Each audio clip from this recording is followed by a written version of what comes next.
আমরা কেউ কখনো ভেবেছি রাত 12টা থেকে 2টো বা 3টে 4টে অবধি কলকাতা শহরের বা যে কোনো শহরের রাস্তায় হাঁটবো, বা মফস্বল শহরের রাস্তায় রাত 12টার পরে হাঁটবো? যে আমরা যারা ছাত্র সমাজকে প্রায় এক ধরনের একটা কাঠগড়া দাঁড় করিয়ে দিয়েছিলাম, এরা একদমই মোবাইল থেকে মুখ ওঠায় না, সারাক্ষণই করছে, তারা তো গর্জে উঠলো।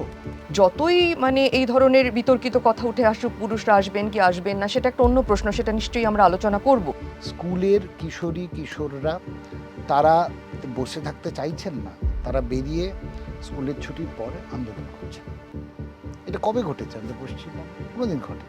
যেমন কাঁধে কাঁধ মিলিয়ে লড়াইয়ের ইতিহাসও আছে, তেমনি আবার প্রাত্যহিক জীবনে, মানে মিসোজিনি কথাটা আমি বলতে চাই না, কিন্তু প্রাত্যহিক জীবনে যে একটু মহিলাদের কোণঠাসা করা, সেটাও তো মানে পেট্রিয়ার্কি আসলে এত গভীর, সেগুলো থেকে গেছে। একজন নারী হিসেবে তার যে অস্বস্তির জায়গাটা, সেটা আমি কোনোদিনই অনুভব করতে পারবো না। এই নয় যে মুহূর্তের মধ্যে সমাজের ভোল বদলে যাবে, কিন্তু এটার কোনো একটা ইম্প্যাক্ট থাকবে, কোনো একটা রেশ, কোনো ছায়া থাকবেই। সময়টা কঠিন, তপ্ত, এক রাতের ঘটনা, দুর্ঘটনা বলা ভালো, আরও অনেক রাত দখলের পরিস্থিতি তৈরি করেছে। কলকাতা এখন আলোচনার কেন্দ্রে, শুধু দেশের মধ্যে নয়, দেশের বাইরেও। আর সেই আলোচনার কেন্দ্রে, কলকাতায় সেই আলোচনার কেন্দ্রে এক চিকিৎসক। এর মধ্যে অনেক কথা বারবার আসছে। কেউ বলছেন তিনি হারিয়ে যাচ্ছেন না তো এত স্বরের মাঝে, কেউ বলছেন তার জন্য আরও বহু কন্যা, যাদের নিয়ে হয়তো আগে আলোচনা হয়নি, তারা আলোচনায় ফিরে আসছেন। আজকে আমাদের সঙ্গে আছেন নাট্যকার সুমন মুখোপাধ্যায়, আর আছেন অধ্যাপক ইপ্সিতা হালদার। এমন সময় অনেক কথা ওঠে, অনেক নানান রকম স্বর উঠে আসে, হ্যাঁ। কিন্তু সুমনদা, এমন একটা সময়ে দেখছি, এমন আন্দোলন দেখছি, আমার মনে পড়ে না আমাদের সময় এত স্বতঃস্ফূর্ত কিছু দেখেছি। আপনি দেখেছেন? আপনারা তো আরও অনেকটা সময় দেখেছেন, আরও অনেক আন্দোলনের সঙ্গে যুক্ত থেকেছেন। না, এক কথায় আমি বলতে পারি এটা অভূতপূর্ব। মানে এরম একটা আন্দোলনের চেহারা এবং তার অভিমুখ এবং তার স্বতঃস্ফূর্ততা, তার ভেতরে যে সত্যি একটা যে রোষ, আক্রোশ, ক্রোধ, এই সমস্তটা মিলিয়ে এর আঙ্গিকটা বা এর ধরনটা, অভিমুখটা সম্পূর্ণ নতুন বলে আমার মনে হয়। এবং আমি নিজেও অনেক আন্দোলনের সঙ্গে, সামাজিক আন্দোলন, রাজনৈতিক আন্দোলনের সঙ্গে যুক্ত থেকেছি আগেও, নানা রাজনৈতিক পরিবেশে। কিন্তু এইটা একদম আমার কাছে নতুনভাবে প্রকাশিত হচ্ছে, যেটা শুধুমাত্র আত্ম আবিষ্কারের জায়গা থেকেও দেখতে যদি দেখি, যে নতুনভাবে নিজেকেও আবিষ্কার করছি এই আন্দোলনের মধ্যে থেকে, যেটা আগের কোনো আন্দোলনে ঘটেনি। প্রতিবাদের মুখ হয়ে দাঁড়িয়েছি, প্রতিবাদ করেছি, একটা রাজনৈতিক পরিবর্তন চেয়েছি, বা একটা কোনো ঘটনা ঘটেছে তার বিরুদ্ধে সুবিচার চেয়েছি। এখানেও সুবিচার চাওয়া হচ্ছে, সুবিচার চাওয়া হচ্ছে এই নৃশংস ঘটনার বিরুদ্ধে, যাতে সঠিক দিকে আমাদের এই এই ঘটনার একটা কোথাও সত্যিটা বিহিত হতে পারে, তার যেমন চেষ্টা চলছে। পাশাপাশি আরেকটা জিনিস যেটা খুব প্রকাশ্যভাবে উঠে আসছে, যে মানুষের শুধু এই ঘটনা ঘিরে যে যে একটা বিস্ফোরণ ঘটলো, বা একটা স্ফুলিঙ্গ থেকে এত বড় বিস্ফোরণ ঘটলো, সেখান থেকে গোটা রাজনৈতিক ব্যবস্থার বিরুদ্ধে একটা আক্রোশ, যে আমরা বিশ্বাস করছি না এই রাজনৈতিক ব্যবস্থা থেকে, এই রাজনৈতিক দলগুলোকে, এই রাজনৈতিক নেতৃবৃন্দ, নেতাবৃন্দ, কাউকে বিশ্বাস করছি না। এই দিকটাও আর পাশাপাশি বেরিয়ে আসছে। প্রথমটা নিশ্চয়ই একটা ঘটনা, যে যে মৃত্যুটা ঘটেছে, যে খুনটা ঘটেছে, যে হত্যাকাণ্ডটা ঘটেছে, এবং সেটা একটা পরিকল্পিত এবং অনেক কিছুর নেপথ্যে রয়েছে, এটা ক্রমশ প্রকাশ্য হচ্ছে, সেটা যেমন ঘটেছে, তেমনি পাশাপাশি এটাও একটা বড় একটা আন্দোলন হিসেবে দেখা দিচ্ছে, এবং যেখানে মানুষ, এবং শুধু তাই নয়, একটা সময় আমরা যখন আগে আন্দোলন করেছি, এটা হয়তো মেন স্ট্রিম ছিল, এটা মূল স্রোত ছিল, রাজনৈতিক দল বা একটা বড় মিছিল কলেজ স্কোয়ার থেকে ধর্মতলা যাচ্ছে। এখন যেটা ঘটছে, ছোট ছোট অঞ্চলে মানুষরা জোট বাঁধছে, সমাবেশ ঘটাচ্ছে, তারা তারা নিজেদের মতো করে, এই বলতে বলতে আমার গায়ে কাঁটা দিচ্ছে। এরকম ঘটনা দেখিনি আগে কোনো দিন।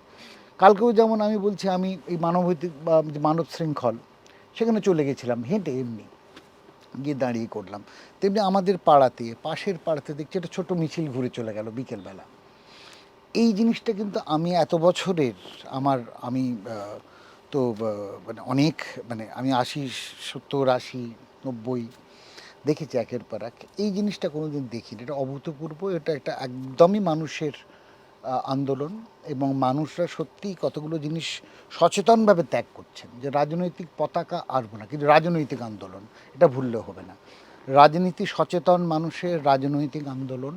এবং আরেকটা সবচেয়ে বড় প্রশ্ন বলে আমার মনে হয়, যেটা সবচেয়ে গুরুত্বপূর্ণ, যেটা আগে কোনোদিন দেখিনি, মহিলারা ফ্রন্ট থেকে লিড করছে। এটা প্রথম ডাকটা ছিল একজন মহিলার, এবং এটা একটা সম্পূর্ণ নতুনভাবে দেখা একটা আন্দোলন যে এইভাবে গড়ে উঠতে পারে, এবং যেখানে মহিলারা একদম ফ্রন্ট থেকে লিড করছে, তাদের শটটাই প্রধান হয়ে দাঁড়াচ্ছে। এটা ভারতবর্ষের ক্ষেত্রে কোনোদিন ঘটেছে বলে আমার মনে হয় না। এবং এমন একজন মহিলার ডাক, প্রথম ডাকে সাড়া দিলেন আর কি সকলে, মানে তাকে সেভাবে যে তিনি খুব পরিচিত মুখ, তাকে আগে থেকে অনেকে চিনতেন, এমন তো নয় একেবারেই। এই পরিস্থিতি কিভাবে হলো বলো তো? তোমার কি মনে হয় যে মানে আমরা এর আগে অনেক আন্দোলন দেখেছি যেখানে কোনো রাজনৈতিক কোনো নেতা নেত্রী তিনি হয়তো এগিয়ে আসছেন, বা না হলেও অন্তত এমন কেউ যাকে আমরা চিনি বা ভরসা করতে অভ্যাস করে ফেলেছি আর কি। তো এক্ষেত্রে তেমন ছিল না। এটা মনে হয় সবচাইতে বেশি আঘাত করেছে যে একজন চিকিৎসক, তিনি তার কর্মক্ষেত্রে এটা ঘটেছে, এটা মনে হয় সবচাইতে বেশি সবাইকে আক্রান্ত করেছে এবং শঙ্কিত করেছে। এবং যেটা সুমন এখনই বললেন, দুটো কথা খুব গুরুত্বপূর্ণ। একটা হচ্ছে আত্ম আবিষ্কার, সেটা যেমন নিজের, তেমনি আমরা এই আন্দোলনে এই রাত দখল এবং রাস্তা দখল, পথের দাবি, এই যে কথাগুলো উঠছে, তাতে দেখতে পাচ্ছি যে শুধু মানে এক ধরনের কলেজ পড়ুয়া মধ্যবিত্ত সাধারণত আন্দোলন করে অভ্যস্ত এরকম মানুষ নন, মানে বৃদ্ধ বৃদ্ধা এবং নানা রকম সামাজিক শ্রেণী থেকে মানুষ একটা জায়গায় আসছেন। কাজে এটাকে চট করে আবার মাঝখানে যে কথাটা হচ্ছিল যে মধ্যবিত্তরাই আইডেন্টিফাই করতে পারছে, এরকমভাবে সরলীকৃত করে ফেললে ভুল হবে। এটা এইভাবে যে নাড়া দিয়েছে, সেটা তো সম্ভবত খুবই একটি ঐতিহাসিক ঘটনা এবং অভূতপূর্ব যে কথাটা এখনই উঠল। এবং দ্বিতীয়ত, এক তো কলকাতা শহরের মধ্যে পাড়ায় এবং যে কোনো মুহূর্তে কলেজের ক্যাম্পাসে বা একটা কোনো ধরনের গলির মধ্যে এরকম একটা আন্দোলন হয়ে চলেছে, একটা প্রতিবাদের ছোট একটা প্রতীকে হয়তো 15 মিনিটের। এবং এই যে বিকেন্দ্রীভূত যে আন্দোলনের চেহারা, সেটা খুব গুরুত্বপূর্ণ এখানে, যে যেখানে কোনো বিশেষ রাজনৈতিক পতাকা নেই, যেখানে বিশেষ কোনো লিডারশিপ নেই, অথচ কি বিপুলভাবে এটা সমস্ত জায়গায় ছড়িয়ে পড়েছে এবং কলকাতার বাইরেও। যেমন যেদিন 14ই অগাস্টের প্রথম রাস্তায় নামা হলো, সেদিন সবার আগে ফেসবুকে সোশ্যাল মিডিয়াতে যেটা দেখলাম, সেটা পুরুলিয়ার গ্রামে কয়েকটি কিশোরী মেয়ে একটি মিছিল করছে মোমবাতি হাতে। মানে একেবারে চমকে ওঠার মতো একটা দৃশ্য। প্রথমত সেখানে না আছে কোনো রাজনৈতিক পতাকা, না আছে কোনো পাড়ার দাদার মাতব্বরি, নিশ্চয়ই তাদেরকে কেউ ইন্সপায়ার করেছে, অবশ্যই একটা প্রেরণা তার মধ্যে রয়েছে। কিন্তু এই যে কয়েকটি কিশোরী মেয়ে পুরুলিয়ার একটি গ্রামে হেঁটে যাচ্ছে, এবং সেইখান থেকে কাকদ্বীপ পর্যন্ত, ওপরে দার্জিলিং থেকে কাকদ্বীপ পর্যন্ত এই যে জেগে ওঠা, এই রকম জেগে ওঠা ঐতিহাসিক মুহূর্ত, এবং আমাদের সত্যি বলতে পারি আমরা ভাগ্যবান যে এই ঐতিহাসিক মুহূর্তটার সাক্ষী হলাম। অবশ্যই যেটা ঘটেছে নৃশংস, এবং ক্রমাগত দেখা যাচ্ছে সেটা একটা ব্যবস্থা সেটাকে তৈরি করেছে এবং সেটাকে মানে প্রমাণ ইত্যাদি লোপ করারও চেষ্টা করছে। কিন্তু তার ফলে এই যে প্রতিটি মানুষ আত্ম আবিষ্কারের মধ্যে দিয়ে যাচ্ছেন, যে আমার মধ্যেও একটা প্রতিবাদী স্বর ছিল, আমিও পথে এসে নামতে পারি, সেইটার মনে হচ্ছে সম্ভাবনা প্রায় ফুরিয়ে এসেছিল আমাদের মনে। এইটা একটা আশার সূচনা করে যে এখনও আমরা প্রতিবাদী। সেটা শুধু কলকাতা কেন, এটা বাংলার মানুষ বলেই কথা বলতে হবে। এই যে কথাটা বারবার আসছে না যে আন্দোলন বাংলার মানুষের বিরুদ্ধে, বাংলার মানুষই তো আন্দোলন করছেন, তাই না? কাজে এই কথাটা আমাদের খুব মন দিয়ে দেখতে হবে যে এখানে আসলে বাংলার মানুষ আন্দোলনটা করলেন। কি মনে হলো, মানে কি হঠাৎ, মানে আমাদের এর আগে মানে অনেক নৃশংস ঘটনা ঘটেছে, আমাদের অনেক অনেক অনেক সিদ্ধান্ত মানে প্রশাসনের বিভিন্ন স্তরের আমাদেরকে হতাশ করেছে, হঠাৎ এমন হলো কেন? কিসের এত রাগ? না, এটা না একদিনের ইতিহাস নয়, এটা বহুদিন ধরে পুঞ্জীভূত। মানে মানুষ তো একটা পয়েন্ট ব্রেকিং পয়েন্ট যেটাকে বলে, যে একটা শক্ত সমাজের, রাজনৈতিক সমাজের, আমাদের সাধারণ মানুষের একটা ব্রেকিং পয়েন্ট থাকে, যে যে ঘটনা ঘটছে আমরা দেখছি যে নানা রকমভাবে চাপা দেওয়া হচ্ছে, নানা রকম দুর্নীতি, নানা রকম এই সরকারি আস্ফালন, হ্যাঁ, এই পুরো জিনিসটাকে আমরা সহ্য করতে করতে মানুষ একটা জায়গায় আমার মনে হয় যে এই ঘটনাটা যেটা ঘটলো, এই নির্মম ঘটনাটা, সেটা একটা জিনিস সঙ্গে সঙ্গে কি করলো, এমন কিছু ঘটনা ঘটলো সরকারি ক্ষেত্রে যে যে সঙ্গে সঙ্গে বোঝা গেল এটা এটা চাপা দেওয়ার চেষ্টা হচ্ছে। তাতে মানুষ বলল এইটা আর সহ্য করা যাচ্ছে না। মানে হয়তো অনেক ঘটনা আমরা পেরিয়ে এসেছি, মানুষ সহ্য করেছে, দেখেছে, একরকমভাবে সেটার একটা যুক্তিপূর্ণ একটা কোথাও ভেবেছে বিচার বিচার ব্যবস্থায় হয়তো সত্যি একটা কিছু করবে, একটা কিছু ক্ষমাদান হবে, পুলিশ করবে, তাদের উপর সুরক্ষার ভার, তারা সুরক্ষা, কিন্তু না, আমরা অসুরক্ষিত, আমাদের সত্যি সুরক্ষা নেই, এটা এই বোধটা হঠাৎ উন্মেষিত হয়েছে। সেইখান থেকে এই আক্রোশটাকে একটা সময় পুরো বেরিয়ে এসছে সবার। এবং এই যে সবার বলতে এই সবার কথাটা খুব জরুরি, যেটা ইপসিতাও বললেন যে যে কোনো মুখ নেই, কোনো এ নেই, একজন সাধারণ মানুষ, হয়তো পাড়ার একজন ভদ্রমহিলা আমাদের গ্রুপে, যেটা আমাদের ব্লক কমিটির গ্রুপ, সেখানে একটা ডাক দিলেন যে এই জড়ো হবো, আসুন। 50টা 60টা 100টা মানুষ জড়ো হয়ে গেল। বা ওই যেটা পুরুলিয়ার যে ইমেজটাই বলছে, যে ইমেজটাই কতটা সেলফ অ্যাসিওরিং আমাদের, যে হ্যাঁ এই ঘটনাটা ঘটছে। এই যে আমি যেদিন প্রথম 14 তারিখে আসছি একাডেমির মিটিংটাতে, আমি দেখলাম এরকম ছোট্ট একটা 50 জনের দল, বাবা মা, তাদের সন্তানেরা, বুঝতে পারলাম তার মধ্যে তরুণও রয়েছে, এবং একটা যে তাদের সব সন্তানদের নিয়ে যাচ্ছেন, তারা কেউ 3 বছর বয়স, কেউ 5 বছর বয়স, কোলে কেউ কোলে, তাদেরকেও বাতি হাতে। এই যে বলছি এরম একটা সামগ্রিক সচেতনতা, যে তারা তাদের যেতে হবে বাড়িতে, বাচ্চাকে সন্তানকে রেখে রাখার জায়গা নেই, তাকে নিয়েই চলো। এই জায়গাটা বলছি, এই স্বতঃস্ফূর্ত সমাবেশ, জমায়েত, এটার একটা বড় রাজনৈতিক প্রেক্ষিত আছে, এবং এর এর কিন্তু বড় রকম একটা অভিঘাত পড়বে আমাদের আমাদের এই সমাজ ব্যবস্থায়, আমাদের রাজনৈতিক ব্যবস্থায় বলে আমি বিশ্বাস করি। কারণ এটা ক্রমাগত বাড়ছে। একটা কথা হয়েছিল যে এটা আস্তে আস্তে ঝিমিয়ে পড়বে, স্বাভাবিকভাবে এটা একটা ধরে নেওয়া যে রাজনৈতিক দল এবং যারা শাসনে আছেন, যে এটা কমে যাবে স্বাভাবিক নিয়মে, কিন্তু এটা ক্রমাগত বাড়ছে। That is the most positive sign. আর একটা যেটা দেখা যাচ্ছে ক্রমাগত, যে যে আমরা শ্রেণীভেদ বলি, যে এই যে মধ্যবিত্ত শ্রেণীরই দায় যেন এটা করা, তা নয়। এটা সমাগত আস্তে আস্তে এটা নানা স্তরে কিন্তু যাচ্ছে, বর্ডার্স ভেঙে ভেঙে। এ হচ্ছে যে স্কুলগুলো যে যোগদান দিচ্ছে, মফস্বল এবং গ্রামের স্কুলগুলো, এটা একটা আর একটা অভূতপূর্ব ঘটনা। স্কুলের কিশোররা, তারা বসে থাকতে চাইছেন না, তারা বেরিয়ে স্কুলের ছুটির পরে আন্দোলন করছেন। এটা কবে ঘটেছে আমাদের পশ্চিমবঙ্গে? কোনোদিন ঘটেনি। আর দ্বিতীয়ত যেটা মনে হচ্ছিল যে এই যে কিশোর কিশোরী কথাটা থেকে আরও বেশি এটা মাথায় এলো, যে সাধারণত মানে নারীবাদী আন্দোলনের যারা ভূমিকা নেন, যারা সেখানে নেতৃত্ব দেন এবং যারা অংশগ্রহণ করেন, সেটা একটা আলাদা ঘেরাটোপে থেকে যায়। আর এইটা কিন্তু এই যে একটা বিপুল সংখ্যক, মানে প্রায় লক্ষ লক্ষ মহিলা বাড়ির বাইরে বেরিয়ে এসেছেন, কিন্তু এটা কোনো মেয়েদের কজ হিসেবে নেই।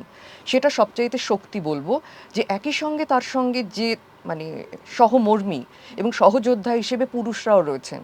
ফলে এইটা একটা, আমি বলবো, ফেমিনিস্ট মুভমেন্টের একটা আলাদা দিক খুলে দেবে আমার মানে সেই ধারণা। প্রথম এটা রাত থেকেই প্রথম রাত থেকেই যতই মানে এই ধরনের বিতর্কিত কথা উঠে আসুক, পুরুষরা আসবেন কি আসবেন না সেটা একটা অন্য প্রশ্ন, সেটা নিশ্চয়ই আমরা আলোচনা করব, কিন্তু এই যে একটা বিরাট বড় অন্তর্ভুক্তি হলো, যেটা কিন্তু যে কোনো এক ধরনের ফেমিনিস্ট মুভমেন্টে এইটা চোখে পড়ে না, কিন্তু এইটা মানে ফেমিনিস্ট মুভমেন্টকে একটা অন্য গতি এবং অন্য অভিমুখ দেবে বলেই আমার ধারণা।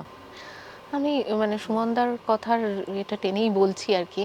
উনি একটা কথা বললেন যে মানে একটা ঘটনা ঘটলো, তারপরে প্রশাসন কিছু করলো বা করলো না, যেটা আরো বড় করে দিল আর কি ঘটনাটাকে। তোমারও কি তাই মনে হয়? মানে এই যে মানে পরপর যে মানে দায়িত্ব জ্ঞানহীনতা দেখা গেল প্রশাসনের পক্ষে, অবশ্যই সেটা মানুষকে অনেক ক্রুদ্ধ করে দিয়েছে।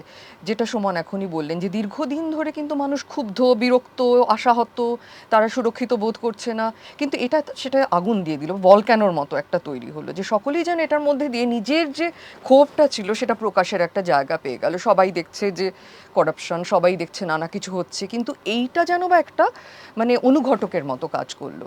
একটু আগেই আমরা আলোচনার সূত্রে বলছিলাম যে ঘটনাটা অত্যন্ত নির্মম, এবং এই ঘটনার মানে নিন্দার কোনো ভাষা নেই, কিন্তু এইটা বোধহয় মুহূর্তটা, আগুন জ্বালিয়ে দেওয়ার মুহূর্তটা, যেখানে সকল মানুষকে আসলে দেখিয়ে দিল যে আসলে তুমি ক্ষুব্ধ ছিলে, এইবার তোমার না বলার সময় এসেছে। এই যে না বলার সময় এবং শক্তি, এই দুটোই মুহূর্তটা দেখিয়ে দিল। এবং সেইটা অবশ্যই যে প্রশ্নটা করলেন যে পরপর যে গাফিলতি এবং পরপর যে দায়িত্বজ্ঞানহীনতা, সেটা কিন্তু এটা যা আগুন ধরিয়ে দিয়েছে। কিন্তু তুমি একটা কথা তুললে, সেখানেই যাই, যে পুরুষরা আসবেন কি আসবেন না। হ্যাঁ, সত্যিই কি সবার এতটা কনফিউশন ছিল বা থাকার কথা? মানে কলকাতায় তো আমরা মানে অনেক দিন ধরে আছি, মানে কলকাতার ক্যারেক্টার কি সেরকম মনে হয়? না, যদি আপনি কি না না, বলতে আপনি চান, বলুন না এটা আপনি। মানে এটা যদি আমরা একটা মানে সাধারণভাবে দেখতে চাই, তাহলে তো অবশ্যই সমাজটা কিছু রকম করে তো পিতৃতান্ত্রিক, এবং সেটা খুব মানে প্রকাশ্যে না হলেও মানে খানিকটা ভাবে খুব তির্যকভাবে নানা ধরনের কিছু হয়েই চলে। ফলে প্রাথমিকভাবে হয়তো কিছু যারা অ্যাক্টিভিস্ট, তাদের মনে হয়েছিল হয়তো পুরুষরা এলে নেতৃত্ব তাদের হাতে চলে যেতে পারে, বা যেন বা মহিলারা মহিলাদের কথা বলে উঠতে পারবেন না। আসলে ওই দুটো জিনিস, যে মহিলারাই যেন মহিলাদের দাবিটা বলতে পারেন, তার যেন একটা সেফ স্পেস হয়, তার যেন একটা মানে নিজস্বতার জায়গা থাকে, তার যে নিজস্ব মানে শক্তি নির্মাণের জায়গা, সেটা যেন ক্ষতিগ্রস্ত না হয়, এই বলে হয়তো এক ধরনের চিন্তা ভাবনা শুরুর দিকে হচ্ছিল। কিন্তু আবার আরেকটা দল, তারা তো সমানেই বলছিল যে অন্তর্ভুক্তি দরকার, একসাথে কাঁধে কাঁধ মিলিয়ে লড়াই, এবং এটার ইতিহাসও তো কম নেই। যেমন কাঁধে কাঁধ মিলিয়ে লড়াইয়ের ইতিহাসও আছে, তেমনি আবার প্রাত্যহিক জীবনে, মানে মিসোজিনি কথাটা আমি বলতে চাই না, কিন্তু প্রাত্যহিক জীবনে যে একটু মহিলাদের কোণঠাসা করা, সেটাও তো মানে পেট্রিয়ার্কি আসলে এত গভীর, সেগুলো থেকে গেছে। কিন্তু এই ধরনের আন্দোলন আগেও যেমন হয়েছে, সেই পিতৃতান্ত্রিক যে বিভাজন, সেইটাকে হয়তো পেরিয়ে যেতে কখনো না কখনো সাহায্য করে, যেটা আমরা এই এই আন্দোলনের ক্ষেত্রে বিশেষত দেখছি। যে তখন কিন্তু মানে কোন ধরনের ভাষা ব্যবহার করব, একলপ্তে সেটা বদলায় না, বলাই বাহুল্য। আমাদের মধ্যে আর কি ওই ধরনের পেট্রিয়ার্কাল, যে শুধু পুরুষদের কেন, মহিলাদের মধ্যে এমনভাবে সেই নিগড়টা রয়েছে যে এটা চট করে পেরিয়ে যাওয়া সম্ভব নয়। তো এত শত বছরের আর কি কি বলবো, ইন্টারনালাইজেশন যেটাকে বলা হয়। কিন্তু আবার কেউ কেউ আছেন, তারা বলবেন যে এইরকমভাবে কথাটা তুমি বললে কেন, তার বন্ধুকেই বলবেন কেন, মানে কোনো মেল বডিড পার্সন তার মেল বডিড বন্ধুকে বললেন এই কথাটা বললে কেন, এটা তুমি দেখলে না, এটার মধ্যে মানে মেয়েদের অবমাননা করা হলো। কিন্তু এই কথাগুলোর মধ্যে যে মেয়েদের অবমাননা লুকিয়ে আছে, যেগুলোকে আমরা সচরাচর বলি যে মানে বিরোধী স্বর বা বিরোধী উচ্চারণ, তার মধ্যে অনেক কথাই আছে যা মানে মিসোজিনিস্ট, কি ধরনের যা কথা? নারী যদি বিদ্বেষী। একটু মানে মানে উদাহরণ এই দাও। যে মানে আমার একটা গল্প মনে পড়ছে, একবার অরিজিৎ সেন একটা গল্প বলছিলেন, উনি একজন শিল্পী, যে একজন কৃষ্ণাঙ্গ মানুষ, তিনি দিল্লিতে পড়তে এসেছেন, হয়তো তিনি বাসে করে যাচ্ছেন, এবং তাকে সবাই তিনি কৃষ্ণাঙ্গ বলে নানাভাবে কোণঠাসা করছে, এবং তিনি তখন একটি ওই যারা কোণঠাসা করছে তাদের মা তুলে একটি মানে প্রতিবাদী স্বর রাখলেন। তখন দুটো শিবিরে ভাগ হয়ে গিয়েছিল। একদল বলছিলেন যে মা তুলে কথা বলা হলো কেন, এটা তো আসলে সাংঘাতিক মিসোজিনিস, ওই জানেন না তিনি তার প্রতিবাদ আসলে কি করে নারী বিদ্বেষ রয়েছে প্রতিবাদের স্বরে। আর অন্যরা বললেন কিন্তু এই প্রতিবাদ তো খুব সৎ এবং মহৎ, তাকে যে তার কৃষ্ণ বর্ণের জন্য যে আক্রমণ করা হচ্ছিল, সেই জন্যে তিনি যে প্রতিবাদটা করেছেন। তো এখানে তার ফলে যিনি প্রতিবাদ করছেন, তার মধ্যে তো অনেকগুলো জায়গা রয়েছে, তিনি পুরুষ, তিনি কালো, তিনি হয়তো দলিত, তিনি হয়তো আদিবাসী, বা তিনি হয়তো অন্য কিছু। এবার তার মধ্যে তো জেন্ডারটাও রয়েছে না।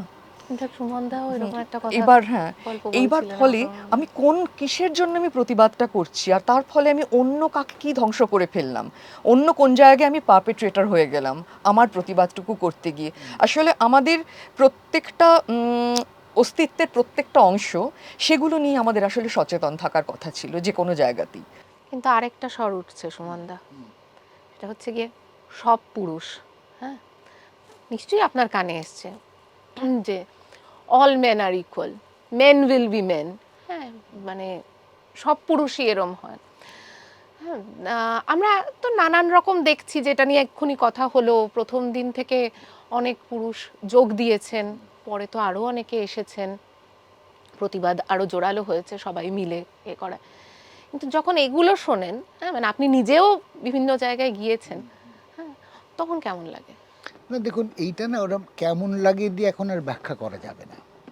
আমার কেমন লাগে, কারণ এর ইতিহাসটা এতটা কালিমা লিপ্ত, এবং এই পুরুষতান্ত্রিকতার শিকড়, যেটা ইপ্সিতা বলছিলেন, এতটাই গভীরে প্রথিত, অবচেতনে এতটাই তার প্রভাব যে ওইটাই বোঝার, এই যে আত্ম আবিষ্কারের কথাটা বলছি দুটো জায়গা থেকে, এটা আমার রাজনৈতিক অস্তিত্বের জায়গা থেকে এবং আমার পুরুষ যে নিজের যে লিঙ্গ সচেতনতা এবং আমার অন্যর প্রতি যে অবমাননাকর যে ঘটনাগুলো আমার মধ্যে দীর্ঘদিন ধরে ঐতিহাসিকভাবে প্রথিত বা একদম গেড়ে বসে আছে, সেইটাকে চেনারও একটা অবকাশ তৈরি করছে একটা আন্দোলন। সেই জায়গাটা আমার মনে হয় খুব জরুরি, কারণ এটা অনেকের কাছে ঠিক জানাও নেই। যে কারণে আমরা যখন সাহিত্য পড়েছি, আমাদের খুব প্রবীণ এবং প্রাজ্ঞ সব অধ্যাপিকারা ছিলেন এবং তাদের মনোভাব ভয়ঙ্কর সচেতন এবং প্রোগ্রেসিভ ভীষণভাবে, কিন্তু তখনও জানা যায়নি অনেক বড় বড় গর্ত যেটা আমাদের অজানা ছিল, সেগুলো পরে খুঁড়ে খুঁড়ে বার করেছেন নারীবাদীরা, তাত্ত্বিকরা, সেখানে আলোকপাত করেছেন।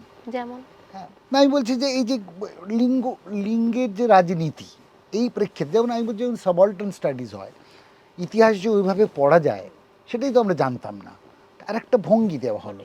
এই যে তেমনি না, যখন উইমেন স্টাডিজ আসছে তখন ইতিহাস যে একটা সাহিত্যকে অন্য দিক থেকে পড়া, অন্য ভঙ্গি থেকে দেখা, এটা একরকম তাত্ত্বিকভাবে বোঝা যায়, কিন্তু সেটা যখন সামাজিক লেভেলে একটা আন্দোলনের জায়গায় এসে পড়ে, তখন সেটা কিন্তু সত্যি ভেতর থেকে চেনা যায়, নিজের মনন দিয়ে, নিজের অস্তিত্ব দিয়ে সেটাকে বুঝতে শেখায় মানুষকে, যে দেখুন যে ভাগগুলো কোথায় কোথায় রয়েছে। সেইটা বোধহয় আন্দোলনটা পাশাপাশি সেটাও করছে। একদিকে যেমন রাজনৈতিক স্বাধিকার স্বাতন্ত্র্য দাবি করছে, এই রাজনৈতিক দলের ভিতরে অনাস্থা দাবি করছে, তেমনি এই যে এই গোটা যে একটা কোথাও ভেতরে গভীরে পুরুষতান্ত্রিকতার যে একটা প্রবল যে আস্ফালন কোথাও লুকিয়ে রয়েছে না, ভীষণভাবে লুকিয়ে রয়েছে, বা প্রকাশ্যে প্রকাশ্যে বারবার দেখা যায় যে টেকিং ওভার, পুরুষরা নিয়ে নিল একটা আন্দোলনকে প্রায়, যেটা যে ভয়টা, যে আশঙ্কার কথা ঈপ্সিতা বললেন, এটা ঘটেছে, বহুবার ঘটেছে। ফলে সেখান থেকে একটা এক্সট্রা গার্ড, যে আমি না এটাকে করব। কিন্তু এবারে এর মধ্যে আলোচনা নিশ্চয়ই হবে, আরও গভীর তত্ত্বায়ন হবে, তর্ক বিতর্ক হবে, সে তর্ক বিতর্কর অবকাশ নিশ্চয়ই থাকবে। কিন্তু আমার যেটা মনে হয়, এই জিনিসটাকে বারবার চিহ্নিত করে দেখানোর প্রয়োজন যে কোথায় কোথায় গণ্ডগোলগুলো রয়েছে, কোথায় কোথায় অসুবিধেগুলো রয়েছে। যেমন আমি বলছি, এই যে সহজেই বলে দেওয়া হয় যে চুড়ি পরে বসে থাকিস না, বাস এবার থেকে সায়া পরে আসবি। হ্যাঁ, এই আমরা দেখেছি এই আন্দোলনের, মানে এটা কিন্তু যে ভেতরে ভেতরে কতদিনের এত ঐতিহাসিক দাদন গিলে রেখেছি আমরা পুরুষতান্ত্রিকতার, সেই প্রকাশগুলো এইভাবে ঘটছে। হ্যাঁ, কিন্তু এইটা যদি আজকে এই আন্দোলনের মধ্যে দিয়ে কিন্তু সেইটার দিকে পয়েন্ট করা হয়েছে, সেটাকে দেখানো হয়েছে যে এটা ভুল, এইভাবে দেখবেন না, এইভাবে উচ্চারণ করবেন না, এই ভাষা, এই স্বরের প্রতি সচেতন হন, সেটা কিন্তু আন্দোলন দেখাচ্ছে। এটা কিন্তু অনেক মানুষের কাছে আত্ম আবিষ্কার, বলছি আমি, জায়গাটা চেনা, এই জায়গাটা চেনা, আরে এটা তো আমি এইভাবে দেখিনি তো কোনোদিন জিনিসটাকে, এই জায়গাটা বলছি আমি। এই প্রশ্নগুলো কিন্তু উঠে আসছে, যেটা আমার ভীষণ পজিটিভ বলে মনে হচ্ছে। আরও একটা কথার সঙ্গে যোগ করতে চাইছিলাম, যেমন ওই যে পুরুষ নারীর যে এই বিভেদের কথাটা অদ্ভুতভাবে দেখতে পাচ্ছি, যেখানে অনেক সময় কুইয়ার এবং ট্রান্স মানুষরা অনেকগুলো মিছিল করছে এবং তার ফলে কুইয়ার আর ট্রান্স মানুষদের যে সামাজিক ভিজিবিলিটি, সেটা শুধু আর প্রাইড মার্চে নেই, সেটা শুধু আর ওই একাডেমির সামনে কোনো একটা বিশেষ দিনে IPC 377 নিয়ে নেই, এটা পুরো একটা সামাজিকতার অঙ্গ হয়ে যাচ্ছে। এবং যখন তারা হাঁটছেন, তখন তথাকথিত নন কুইয়ার এবং নন ট্রান্স মানুষদের সঙ্গেই হাঁটছেন এবং তাদের ডাকে সাধারণ মানুষ জড়ো হচ্ছেন। এটাও আর এক ধরনের, আমি বলবো, দুপক্ষেরই আত্ম আবিষ্কারের মুহূর্ত বলেই আমার মনে হয়, যে এত রকমের ওভারল্যাপ, এত রকমের সংলাপের মুহূর্ত তৈরি হচ্ছে, পরস্পরকে জায়গা দেওয়ার মুহূর্ত তৈরি হচ্ছে এবং একসাথে হাঁটার, সেটা একটা কজ হয়তো মিলিয়ে দিয়েছে, কিন্তু এইটা অনেক ব্যাপক একটা মুহূর্ত, যেটা আর কি শুধু এই মুহূর্তে এই ঘটনাটা ঘটেছে সেখানে প্রাতিষ্ঠানিক এবং প্রশাসনিক গাফিলতি এবং সেখানে করাপশনের উপর শুধু দাঁড়িয়ে নেই, তার বিরুদ্ধাচরণ শুধু হচ্ছে না, তার মধ্যে দিয়ে অনেক রকম করে একটা নতুন সামাজিক পরিসর নির্মিত হচ্ছে এবং নির্মিত হচ্ছে। কাজে এর ইম্প্যাক্ট যেমন রাজনৈতিক রাজনৈতিক নির্বাচনের উপরে গিয়ে পড়তে পারে, তেমনি প্রাত্যহিক জীবনযাপন আর আমি জীবনযাপনকে কিভাবে দেখি, প্রত্যেক মানুষের আত্ম আবিষ্কার কিন্তু তাকে সেই দিকে নিয়ে যাচ্ছে। এই নয় যে মুহূর্তের মধ্যে সমাজের ভোল বদলে যাবে, কিন্তু এটার কোনো একটা ইম্প্যাক্ট থাকবে, কোনো একটা রেশ, কোনো ছায়া থাকবেই। বাংলাদেশের ঘটনার একটা বড় অভিঘাত কিন্তু আমাদের পশ্চিমবঙ্গে এসে পড়েছে। বাংলাদেশের ছাত্র আন্দোলন, এবং সেটা একটা বড় ওইভাবে যে একটা আন্দোলন হতে পারে যেখানে দেশের রাষ্ট্রপ্রধানকে পালিয়ে যেতে হয়, তারপরে কোন দিকে যাচ্ছে যে ঘটনা, সেটা তো নিশ্চয়ই বিচার্য। কিন্তু অনেক সময় কী হয় না, এটা এমার্জেন্সিতে একটা কিছু কল নিয়ে তাকে সেটা সেটা তক্ষুনি করা উচিত, তক্ষুনি আজকে এটা একটা বিহিত দরকার। অবশ্যই আমি সম্পূর্ণ সহমত যে বিরাট বড় অভিজ্ঞতা আছে বাংলাদেশের আন্দোলনের। আর আমরা যখনই আমাদের এখন ছাত্র সমাজের দিকে তাকাই, হয় না যে এরা বড্ড বেশি আত্মকেন্দ্রিক, এরা যেন সমাজ মাধ্যম ছাড়া জানে না, খালি নিজের কেরিয়ারটা গোছাতে পারে। কিন্তু এই আন্দোলনে দেখলাম যে আসলে অনেকগুলো অবকাশ তাদের কাছে নেই। যেমন তারা যে হয়তো প্রতিষ্ঠানে পড়াশুনো করে, সেখানে রাজনীতি করার, রাজনীতি বলতে আমি ঠিক পার্টি পলিটিক্সের কথা বলছি না, সামান্য কোনো একটা দাবিতে কোনো একটা ধরনের হেঁটে যাওয়ার ক্যাম্পাসের মধ্যে হয়তো সেই সুযোগটাও নেই। আমার মনে হয় 14ই অগস্ট থেকে সেই সুযোগটা, কারণ 14ই অগস্টে আমরা দেখেছি যে কলেজ এবং ইউনিভার্সিটি পড়ুয়াদের ভিড়, ঢল যাকে বলে, শত শত লক্ষ লক্ষ কলকাতা শহরের রাস্তায়, যেটা এখনও হয়ে চলেছে। আমার মনে হয় এই যে দিশাহীন তরুণ সমাজ, তাদের কাছে আসলে কোনো একটা ধরনের প্রতিবাদের স্বরূপ কি হতে পারে, এইটা তাদের কাছে স্পষ্ট ছিল না। কারণ আমরা তো যখন খুবই ছোট জন্মাইনি, অনেক ছাত্র আন্দোলন শেষ হয়ে গেছে। তারপরে আমরা ছাত্র আন্দোলন বলতে সত্যি বলতে কি নিজেরা তেমনভাবে কিছু অভিজ্ঞতা লাভ করিনি, এরা তো তার পরের জেনারেশন। ফলত তাদের কাছে না এই বাংলাদেশের ঘটনাটা একটা বিরাট, এবং যখন আমরা দেখেছি 60-এর দশকে ইউরোপ আমেরিকায় আন্দোলন, সেটার সঙ্গে তো আমাদের ডিরেক্ট কোনো সম্পর্ক ছিল না, সেগুলো আমরা বইতে পড়েছি। সেই জন্যে বাংলাদেশের এই আন্দোলনটা বিরাট বড় একটা অভিমুখ দেখিয়ে দিয়েছে, যেটা অসম্ভব। শুধু পথে নেমে হেঁটে যাওয়া মানেই একটা আন্দোলন করা, আর বেশি কিছু করার দরকার নেই, তাহলেই হবে। তো এইটা আমার মনে হয় ছাত্র সমাজকে আবার রাজনীতিমুখী, আবারও দলগত রাজনীতি নয় কিন্তু রাজনীতি সচেতনতার দিকে ফিরিয়ে আনার জন্য বিরাট একটা ভূমিকা নিচ্ছে বলেই আমার মনে হচ্ছে বারবার। কারণ প্রতিদিন যে কোনো ক্যাম্পাসেই তাকিয়ে দেখছি ছোট একটা দল, সেটা রাজনৈতিক ইউনিয়নও হতে পারে, সেটা রাজনৈতিক দলও হতে পারে, আবার একদল ছেলে মেয়ে বসে গানও গাইছে, এটাও হতে পারে। যে কোনো রকম করে প্রতিবাদ হচ্ছে, সেটা গান গেয়ে হোক, ক্রোধ দেখিয়ে হোক, স্লোগান দিয়ে হোক, বা দুটো প্ল্যাকার্ড নিয়ে দাঁড়ানো হোক, যে কোনো রকম ভাষাই এখন প্রতিবাদের ভাষা হয়ে উঠছে। এমনকি যেটা 14ই অগস্টের একটা সমালোচনা ছিল যে বহু মহিলারা বাইরে এসে তো আসলে গল্প গাছাই করলেন, তো সেটাই তো তারা পারছিলেন না। আমরা কেউ কখনো ভেবেছি রাত 12টা থেকে 2টো বা 3টে 4টে অবধি কলকাতা শহরের বা যে কোনো শহরের রাস্তায় হাঁটবো, বা মফস্বল শহরের রাস্তায় রাত 12টার পরে হাঁটবো? কাজে এটা একটা বিরাট বড় কিন্তু দখল নেওয়াও বটে। এত বছর যে কলকাতায় থেকেছো, কলকাতাকে কি আনসেফ মনে হয়েছে সবসময়? আমি কলকাতার বাইরে থেকে এসেছি, ফলে আমার কাছে কলকাতাটা ওই আর কি, ওই কথাটা আমার খুব প্রিয়, আত্ম আবিষ্কার। ফলে কলকাতা আবিষ্কার করাটা আমার আত্ম আবিষ্কারই ছিল, রাইটস অফ প্যাসেজ ছিল বলা যেতে পারে। এবং সত্যি কথা বলতে কি যে সবসময় পথের মানুষকে জিজ্ঞেস করে করে, কিন্তু তখন তো গুগল ম্যাপস ছিল না, পথের মানুষকে জিজ্ঞেস করে করে ডিরেকশন নিয়েছি, তারা গলির মধ্যে দিয়ে সন্ধ্যের অন্ধকারে পার করে দিয়েছেন। ফলে কলকাতা শহরকে কিন্তু একলপ্তে অরক্ষিত বা মহিলাদের সুরক্ষাবিহীন শহর বলাই চলে না, বা পশ্চিমবঙ্গকে সেইভাবে বলতে গেলে। অবশ্যই ঘটনা ঘটতেই থাকে, আমরা আজ সকালে খবরের কাগজ খুললে যথারীতি নাবালিকার থেকে শুরু করে বয়স্কা বৃদ্ধা মানুষের ধর্ষণের কথা দেখতে পাচ্ছি। কাজে সেইটা থেকে সরিয়ে নিতে চাইছি না, কিন্তু সেগুলো দিয়ে কোনো একটা জায়গার, সেটা রাজ্য হোক বা শহর হোক, তার কিন্তু যে সাংস্কৃতিক আবহ বা মানুষের সঙ্গে মানুষের বিশ্বাসের সম্পর্ক, সেটা ডিফাইন করা যায় না। আমি এখানে ধর্ষণ বা নিগ্রহের ঘটনাটাকে, এইরকম চূড়ান্ত নিগ্রহের ঘটনাটাকে আমি নিগ্রহের ঘটনা বলেই দেখব। তা দিয়ে কলকাতা শহর অরক্ষিত বা তাতে মহিলার সুরক্ষা নেই, এই কথাটা বলবো না। এই যে এখন তার ফলে মহিলাদের নাইট ডিউটি না করলেই ভালো, তার ফলে মহিলাদের 12 ঘন্টা ডিউটি, এইগুলো দিয়ে বোধহয় নতুন সুরক্ষার বন্ধন তৈরি করা যাবে না। এইটা বোধহয় রেমিডি নয়, এইটা বোধহয় চিকিৎসা নয়। এই যে জেন্ডার সেন্সিটাইজেশন হয়তো চিকিৎসা, জেন্ডার সেক্সুয়ালিটি সেন্সিটাইজেশন হয়তো চিকিৎসা, এই কলটা নেওয়া যে আমি আসলে আমার কোন কোন দিক থেকে ত্রুটি থেকে গেছে, সেটা শুধু জেন্ডার কেন বলবো, সেটা কমিউনাল হতে পারে, সেটা কাস্ট হতে পারে, সেটা সেক্সুয়ালিটি হতে পারে, কত রকমভাবে আমাদের প্রত্যেকের মধ্যে জট রয়েছে যার ফলে আমরা অন্যকে স্পেস দিতে পারি না। তার ফলে নানা ধরনের নিগ্রহ হতে থাকে, সেটা শুধু নারীর প্রতি যৌন নিগ্রহ নয়, নারী পুরুষ নির্বিশেষে এবং নানা ধরনের মানুষের প্রতি নিগ্রহ, যৌন বা সরাসরি যৌন নয়। আমি একটু প্রশ্নটা থেকে হয়তো একটু সরে এলাম, কিন্তু আমি এখানে থাকবো। তৎসত্ত্বেও আমাদের বোধহয় আশা ছাড়াটা ভুল হবে। কলকাতা শহরকে মানে সম্পূর্ণভাবে অরক্ষিত বলা যাবে না, বরং এই যে প্রতিবাদগুলো উঠছে তার ফলে বোধহয় এর সুরক্ষার মাত্রাটা বাড়বে বলেই আমার ধারণা। মানে আমি খুব আশাবাদী হয়ে কথা বলছি। আপনার কি মনে হয় এইটা ভুল, যে এরকম চটজলদি সমস্যার ছোট সমস্যা মানে সমাধান খোঁজা, মানে এই যে নাইট ডিউটি করো না? না না, এটা এটা অসম্ভব ভুল সিদ্ধান্ত।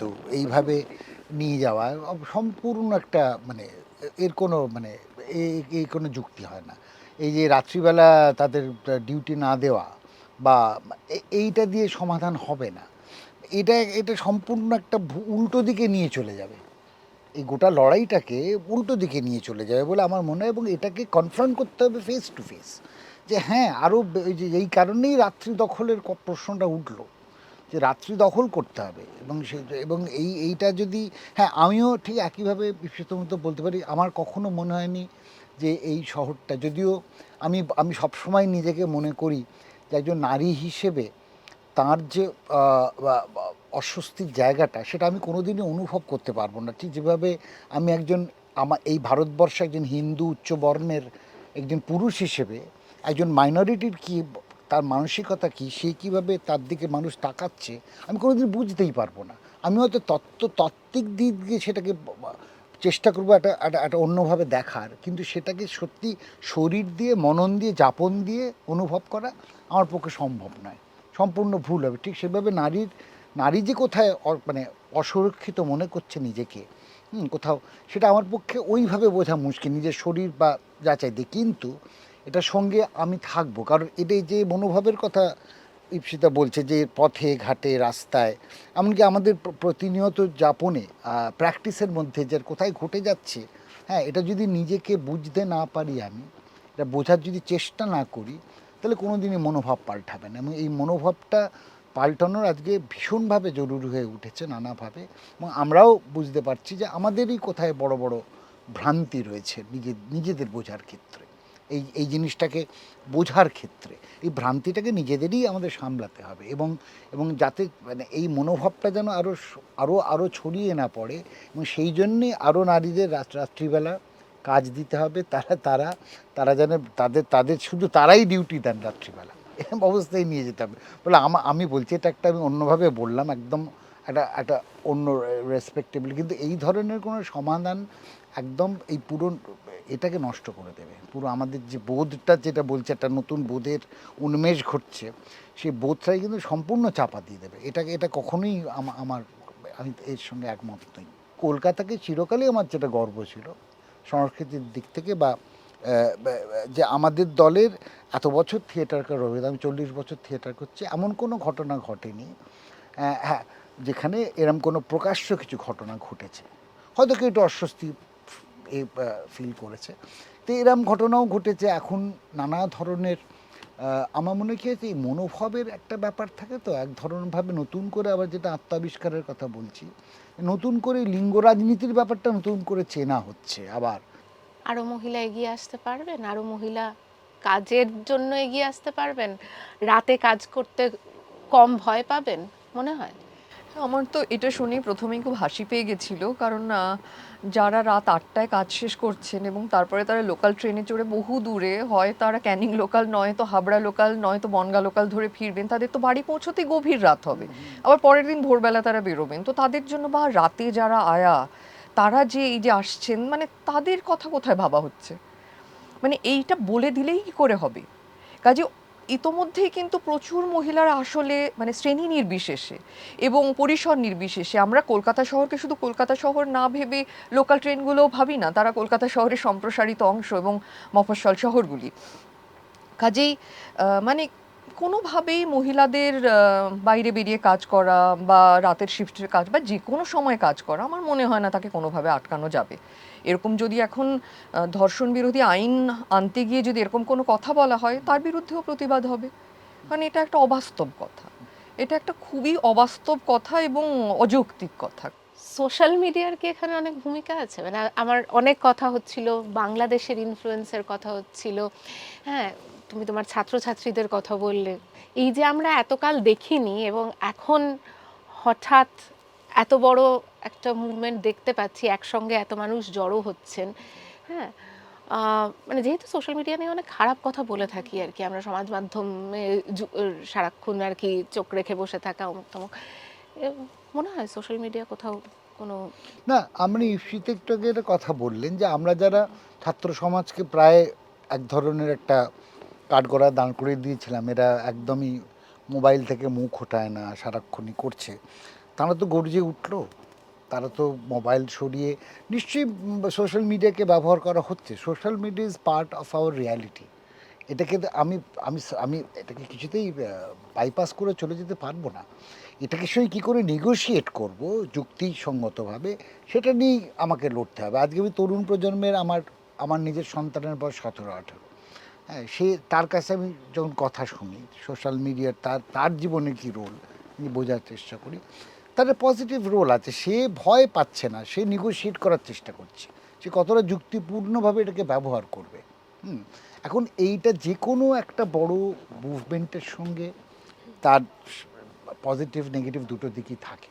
এবার আমরা দেখছি ছাত্র সমাজ এটাকে ব্যবহার করলো, আমি যদি বাংলাদেশের ক্ষেত্রেও বলি যে সেটাকে ব্যবহার করলো একটা একটা একটা টুল হিসেবে, একটা রেভলিউশনারি ওয়েপন হিসেবে।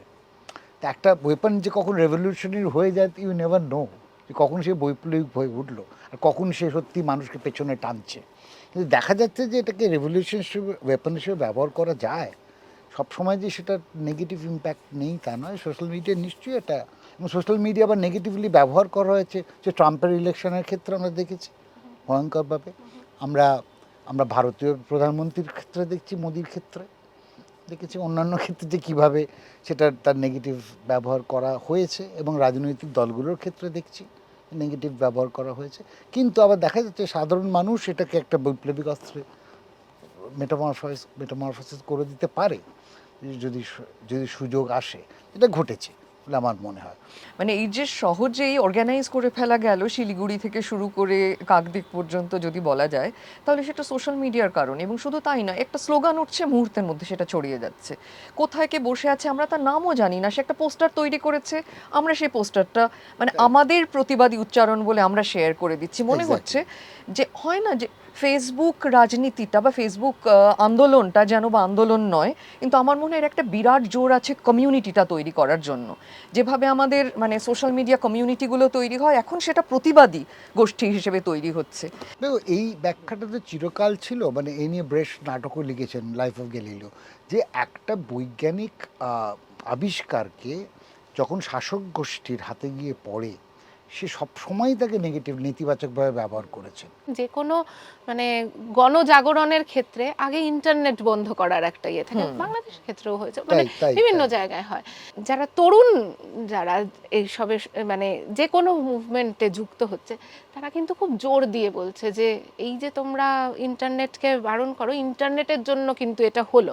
এবং আমার বারবার এটা মনে হচ্ছিল, কেন তুমি যেরকম বললে যে অনেকগুলো পোস্টার ছড়িয়ে পড়ল, অনেকে এলেন, হ্যাঁ, যেমন তারা এলেন, তারা শরিক হলেন, তেমন আবার এই যে গোটা সিচুয়েশনটা তৈরি হলো, তার মধ্যে কিন্তু এই ছড়িয়ে পড়ার তো একটা পার্ট আছে। একটা ধর্ষণ, তার থেকে খুন, তার থেকেই তো এতগুলো কথা উঠছে, এত মানুষ এগিয়ে এলেন। তোমাদের মনে হচ্ছে কি এই জায়গাটা কোথাও মানে আইডেন্টিফাইড হচ্ছে, মানে যেহেতু এতগুলো কথা হচ্ছে এবং আমরা মানে নিজেরাই আলোচনা করছি যে অনেক দিক থেকে শিক্ষামূলক বলবো এই আন্দোলনকে, কিন্তু ওই অত অবধি কি আমরা পৌঁছতে পারছি? এটা আমরা আগেই বললাম যে এই সূত্রে হয়েছে, কিন্তু তা এত অনেক সম্ভাবনা খুলে দিয়েছে। এবার যদি এই প্রশ্নটা থাকে তার ফলে আমরা সূত্র থেকে দূরে চলে যাচ্ছি কিনা, সম্ভবত না। কেননা প্রতিদিনই মিডিয়ায় আমরা কত দূর তদন্ত এগোলো কি এবং তার পুঙ্খানুপুঙ্খ বিবরণ পাচ্ছি, কিন্তু তার মধ্যে দিয়ে যে প্রতিবাদের নতুন স্বরূপ নির্ণয়, সেটাকেও আবার তো ফেলে দেওয়া যাবে না, প্রথমত। দ্বিতীয়ত, তাহলে পোস্টারগুলোতেও দেখা যাচ্ছে যে হাতরাস থেকে উন্নাও, উন্নাও থেকে কাঠুয়া, তারপরে সেখান থেকে আরজিকর। তার মানে কোথাও একটা আমাদের এই শুধু বিক্ষিপ্ত এই ধর্ষণের ঘটনাটি নয়, তাতে সমসাময়িক এই উপমহাদেশের ইতিহাসে যা যা অত্যন্ত ন্যাক্কারজনক আর কি ধর্ষণের ঘটনা ঘটেছে। ধর্ষণের ঘটনা রোজই ঘটে, কিন্তু কিছু জিনিসে যে প্রমাণ লোপ, তারপর কোনো একটা গোষ্ঠীর নির্দিষ্ট ইন্টারেস্ট, এইগুলো নিয়ে গত কিছু বছরে যেভাবে ধর্ষণের ঘটনাগুলি উঠে এসছে সংবাদ মাধ্যমে, সেগুলোর সঙ্গে যে একে যোগ করা হচ্ছে, আমি বলবো তার ফলে কিন্তু এইটা বরং দূরে সরে না গিয়ে একটা বড় পরিপ্রেক্ষিত তৈরি হচ্ছে। অবশ্যই সেই বড় পরিপ্রেক্ষিতের মধ্যে যদি আমরা আরজি করের ধর্ষণকে ফেলি, তাহলে তার কিন্তু যে নির্দিষ্ট সমস্যা হিসেবে তার যে অবস্থান, সেটা থেকেও আমরা সরে যেতে পারি। কারণ হাতরাস থেকে শুরু করে উন্নাও থেকে শুরু করে কাঠুয়া, তার আলাদা আলাদা গোষ্ঠীগত দ্বন্দ্ব, তার সঙ্গে প্রশাসন এবং রাজনৈতিক দলের আলাদা সম্পর্ক ছিল।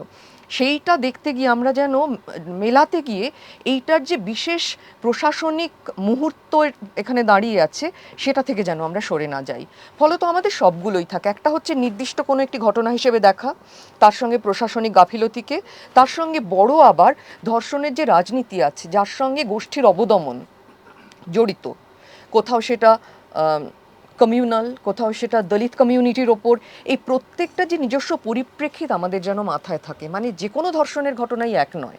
মানে যখন দেশভাগ হয়েছিল তখন ধর্ষণের ঘটনা, সেই থেকে কাঠুয়ার ধর্ষণের ঘটনা, সেই থেকে মণিপুর তানজাম মনোরমা ধর্ষণের ঘটনা, সেই থেকে কাশ্মীরের ধর্ষণের ঘটনা থেকে শুরু করে আজকে উত্তরপ্রদেশের একটি দলিত বালিকার উপর যে যৌন অত্যাচার, আমরা যেন প্রত্যেককে একটা জায়গায় দেখতে গিয়েও তার পরিপ্রেক্ষিত হারিয়ে না ফেলি। ফলে এই প্রশ্নটা খুব গুরুত্বপূর্ণ, যেন আমরা এই ঘটনাটার পরিপ্রেক্ষিতটা হারিয়ে না ফেলি অন্যান্য আত্ম আবিষ্কারের মুহূর্তগুলোতে বেশি জোর দিতে গিয়ে।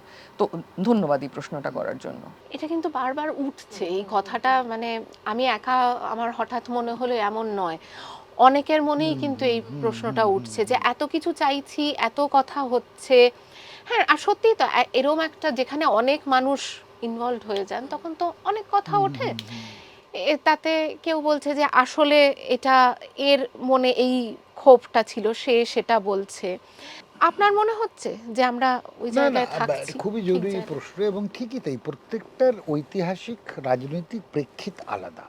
যেমন অনেক জায়গায় গোষ্ঠীদ্বন্দ্বের জন্যও হয়েছে, অনেক জায়গায় না একদম ইন্ডিয়ান আর্মি যখন মণিপুরে গণধর্ষণ করছে, তার একটা সম্পূর্ণ অন্য প্রেক্ষিত আছে। আবার অনেক সময় সেটা আসছে শ্রেণীর জায়গা থেকে। মানে পুরোটাই কিন্তু আস্ফালনের রাজনীতি, একটা কথা ঠিক, পুরোটাই হচ্ছে পুরুষতান্ত্রিক আস্ফালনের রাজনীতি। কিন্তু তার প্রেক্ষিতটা বলতে চায় যে আসলে সেখানে যৌনতার থেকে বড় কথা হচ্ছে যে আমার ক্ষমতা প্রদর্শন, আমার অধিকার কায়েমের জায়গা, এইখানে আমাকে অবদমন করতে হবে। এবং সেটা ভীতি প্রদর্শনের জন্য হতে পারে, তো জাতি মানে একটা মিলিটারির ক্ষেত্রে হতে পারে, পুলিশের ক্ষেত্রে হতে পারে। আমি 2004 সালে একটা নাটক করেছিলাম দেবেশ রায়ের উপন্যাস থেকে, সময় অসময়ের বৃত্তান্ত। সেখানে মূল ঘটনাটাই ছিল এটি প্রান্তিক গ্রামে গিয়ে যাদব মেয়েদের 25 জনকে ধর্ষণ করেছিল পুলিশ গিয়ে। সেখানে মানে পুলিশের অফিসার যুক্তি দিচ্ছে যে সাংবাদিককে, যে আপনার কি মনে হয় যে ওই মেয়েগুলোকে দেখে কারোর যৌন জাগবে, উত্তেজনা জাগবে? হ্যাঁ, সাংবাদিককে বলছে, মানে মানে তা বলছে তাহলে কেন গেল রেপ করতে, এটা আপনাকে বুঝতে হবে। এই যে জায়গাটা, এই রাজনীতির জায়গাটা, ফলে আমার মনে হয় যে প্রত্যেকটার আলাদা আলাদা রাজনৈতিক প্রেক্ষিত রয়েছে, আলাদা আলাদা রাজনৈতিক বিশ্লেষণ রয়েছে। কিন্তু ফাইনালি রেপ একটা অ্যাকশন, সেটা সমবেত হতে পারে, বা এরম একটা যেটা আরজি করে ঘটেছে, সেটা একদম একটা তার অন্য কামদুনিতে আবার অন্যরকম এক ধরনের রাজনীতির জায়গা থেকে ঘটেছে। ফলত এই জায়গাগুলো তার নিজস্ব প্রেক্ষিতে বুঝতেও হবে। কিন্তু ফাইনালি যেটা দেখা যাচ্ছে যে এই ঘটনাটার পেছনে একটা আস্ফালন, পুরুষতান্ত্রিক অধিকার কায়েমের একটা বড় ক্ষেত্র রয়েছে। সেটা সামাজিক রাষ্ট্রীয় ক্ষেত্রে পারে, রাষ্ট্র যখন রেপ করে গিয়ে একটা কমিউনিটিকে, তখন সেনা পাঠায় রেপ করতে, তার একটা রাজনীতি আছে। আবার যখন এরম একটা একদম প্রশাসনিক স্তরে কোনো একটা জিনিসকে লুকোনোর জন্যে হোক বা সেটার কোনো একটা চেষ্টা করার জন্য সেটাকে লুকুর ধামা চাপাতে দেওয়ার চেষ্টা হয়, তার আবার একটা ইঙ্গিত, সেই আক্রমণের অন্য আবার প্রেক্ষিত আছে। এটাকে চিনতে হবে, কিন্তু যেটা সবাই মিলে চিনতে পারছে একসঙ্গে বলে আমার মনে হয়।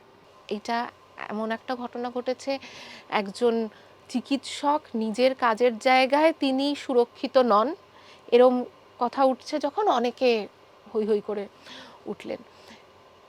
প্রতিদিন কোনো না কোনো বাড়িতে এরকম এক একটা ঘটনা ঘটছে। মনে হয় এত অবধি পৌঁছচ্ছি আমরা? না, সেটাই তো আমার মনে হয় যে প্রশ্নটা আমরা আলোচনা করার চেষ্টা করছিলাম, যেটা একদিনেতেই মনোভাব পাল্টাবে না, বা এই সামাজিক যাপনের যে যে ফল্গুধারা যেটা রয়েছে পুরুষতান্ত্রিকতার, এটা একদিনে, সে তো যুগ যুগান্তর ধরে চলছে। কিন্তু যখন একটা বিপ্লব আসে, যখন একটা চেঞ্জ আসে, এরম একটা যখন বড় চেঞ্জের একটা কল আসে, তখন সেটা ত্বরান্বিত হয়, তখন এটা তাড়াতাড়ি পৌঁছে যায় স্তরে স্তরে। এবং আজকে যদি একটা বাড়ির একজন মানুষ, সে পুরুষ হতে পারে, নারী হতে পারে, তার নিজের স্বাতন্ত্র্য বা তার নিজের সম্পর্কে সে সচেতন হন, এবং স্পেশালি মহিলারা, তারা যদি বুঝতে পারেন যে আমার এই জায়গাটা কণ্ঠখোলার পরিসর তৈরি হয়ে গেছে, আমি আজকে চিৎকার করে বলতে পারি, আমাকে এক ঘরে করে দেওয়া হবে না, আমার দিকে অন্যভাবে তাকানো হবে না, সেই সাহসটা যদি সোসাইটি তাকে দেয়, সে কিন্তু খুলে বেরিয়ে আসবে। সেই সেই জন্যই বলছি যে আজকে কেন আন্দোলনটা বারবার জরুরি, যে এই যেটাও বলছে অনেকগুলো পরিসর খুলে যাচ্ছে। আমার মনে হচ্ছে এটা যে যে যে কথাটা তুই বারবার ইঙ্গিত করতে চাইছো, যে প্রতিনিয়ত যাপনে যে জিনিসগুলো ঘটে যাচ্ছে, যে একটা সেটাও এক ধরনের রেপ, ডোমেস্টিক রেপ। হ্যাঁ, সেই জায়গাটা যেটা অনুচ্চারিত থেকে যায় হয়তো, সেই জায়গাটাও, সেই পরিসরটাও খুলছে। ফলে আজকে যারা হয়তো পিছিয়ে ছিল, যেমন একটা কথা আমরা অনেক আমার বন্ধুদের কাছেই শুনেছি, তারা জীবনে যেটা তো প্রত্যেকেই বলছে, আমরা সবাই কোনো না কোনোভাবে কোনো একটা জীবনের সময় আমরা আক্রমণের মুখে পড়েছি, নানা রকম আক্রমণ, নানা রকম হেনস্থা। হ্যাঁ, সেটা পরিবারের খুব একদম ভেতরের মানুষের থেকেও এসছে। ফলে আমরা কিন্তু এত সচেতন, এত প্রগতিশীল হওয়ার পরেও তারা হয়তো পরে যৌনতা নিয়েই পিএইচডি করছে, তারা হয়তো সেই জায়গাটা বলতে পারেনি, এখনও বলতে পারছে না।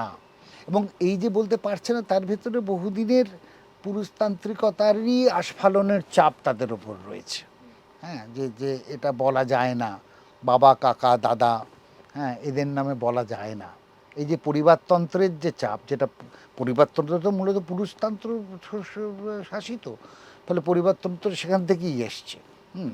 সেই কারণেই যখন ডলস হাউস নরওয়ে থেকে ইংল্যান্ডে আসতে গেল, গোটা ইংল্যান্ডের মানে মানুষ ভয় পেয়ে গেল যে ওই নাটক যদি এখানে আসে, যেখানে একজন মহিলা শেষে দরজা খুলে বেরিয়ে চলে যাচ্ছে পরিবার থেকে, তাহলে কি ভেঙে পড়বে গোটা। মানে এতটাই ভীত তারা যে ওই নাটক দেখতেই ভয় পাচ্ছে, যে নোরা যেখানে বেরিয়ে চলে যাচ্ছে বাড়ি ছেড়ে, যে আমি থাকবো না, সেইটা দেখতে। ফলে বার্নার শককে চিটিয়ে ফিটিয়ে লিখে সে নাটক ইংল্যান্ডে তাও শেষটা পাল্টাতে বলেছিল। আমি বলছি তার মানে কতটা ভঙ্গুর হতে পারে, কতটা ভীতু, তারা নিজেরাই কতটা অসুরক্ষিত। মানে সেই যা, কিন্তু তবুও বলছি এই অসুরক্ষা নিয়েও তো এতদিন ধরে তারা চালিয়ে গেল তাদের দোর্দণ্ড প্রতাপ শাসন। সেই জায়গা থেকে বলছি সেইটা কিন্তু আজকে এটা মানে হয়তো আলোচনায় ছিল, তত্ত্বকথায় ছিল, কিন্তু কোনোদিন এরম প্রকাশ্যে রাস্তায় বেরিয়ে আসে। একটুর সঙ্গে আরেকটা জিনিস আমার মনে হলো, এই যে প্রমাণ লোপ আর সময় অসময়ের বৃত্তান্তের উদাহরণে স্পেশালি, যে যখন এই অঙ্গনওয়াড়িতে কাজ করছিলেন ভাঁওয়ারি দেবী, তিনি তো দলিত সম্প্রদায়ের মহিলা ছিলেন, এবং তাকে যারা গণধর্ষণ করেছিল তারা ঠাকুর, উচ্চবর্ণীয়। পরে যখন মামলাটা ওঠে রাজস্থানের লোয়ার কোর্টে, তখন মনে হচ্ছে কি করে করতে পারে, কারণ এটা তো অচ্ছুত।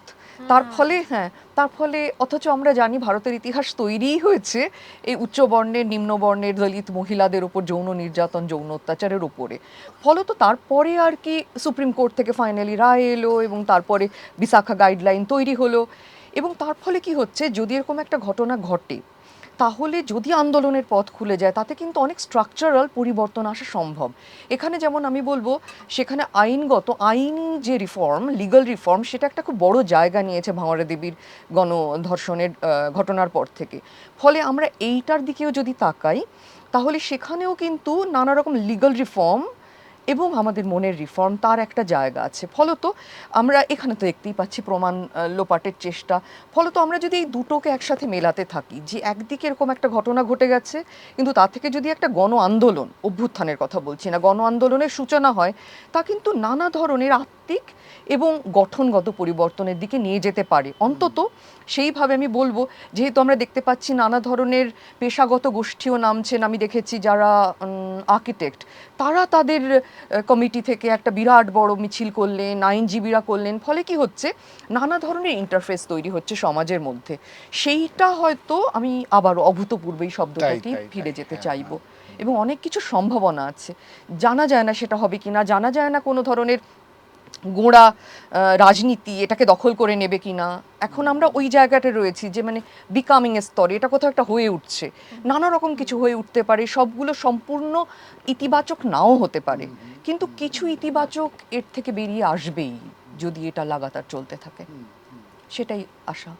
যেটা বাংলাদেশের কথা বলছিলেন আপনি একটু আগে, বাংলাদেশে যে ঘটনা ঘটছে আমরা তো শুনতে পাচ্ছি, সেখানে একটা সাম্প্রদায়িক শক্তির আবার দেখা যাচ্ছে তাদের উত্থান ঘটেছে। আবার তারা এতদিন একরকমভাবে ছিল, সেখান থেকে বোঝা যাচ্ছে, এবং যেখানে হিংসা এবং দাঙ্গা ঘটছে।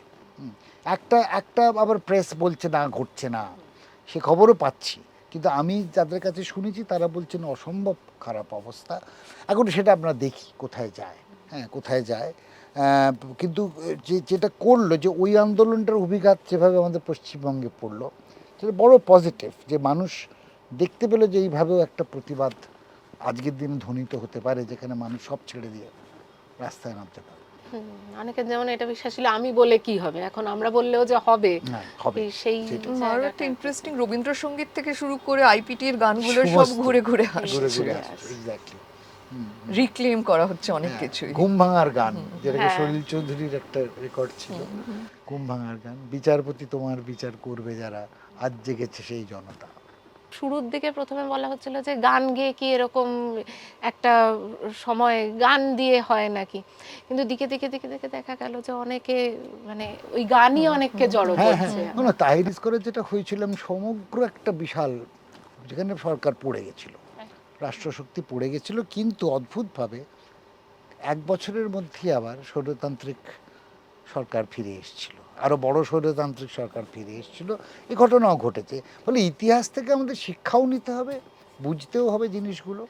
ইতিহাস থেকে সরে গেলে হবে না, এই ইতিহাস পাঠটা খুব জরুরি এর জন্যে, যে কোথায় ভুল হয়েছিল তাহির স্কোয়ারে, যে কেন আবার এত বড় একটা বড় স্বৈরতান্ত্রিক শক্তি আবার ফিরে এলো অত বড় আন্দোলনের পর, যে আন্দোলনে এরম গণ অভ্যুত্থান ছিল। সেখানে এত গান, এত নাটক, নতুন নাটক, পুরনো নাটক, মাপেট, কবিতা, গান, মানে সে ভয়ঙ্কর একটা মানে সাংস্কৃতিক রেভলিউশনের মতো ঘটেছিল। এত অনেক জিনিস তৈরি হয়েছিল, ডকুমেন্টেশন খুব ভালোভাবে আছে। এই আলোচনা হওয়ার কথা যখন হচ্ছিল সুমনদা এবং ঈপ্সিতাদির সঙ্গে, দুজনেই আলাদা আলাদা করে বলেছিলেন আমরা এমন একটা বিষয় নিয়ে কথা বলতে যাচ্ছি যাতে হয়তো অনেকের মন বসবে না, হ্যাঁ একটু ক্লাসের মতো হয়ে যাবে। হলো খানিকটা ক্লাসের মতন, ইতিহাস চর্চা হলো, হ্যাঁ জেন্ডার স্টাডিজ হলো, অনেক কিছু হলো, কিন্তু একটা সময় যখন অনেককে টেনে এনেছে রাস্তায়, সেই সময়টাকেও তো দেখতে লাগে, সেই সময়টাকে তো বুঝতে লাগে। আমার মনে হলো সুমনদা এবং ঈপ্সিতাদি দুজনেই অনেকটা বুঝতে সাহায্য করলেন। আশা করি আপনাদেরও অনেক মতামত থাকবে, আমরা জানতে চাইবো, জানবো।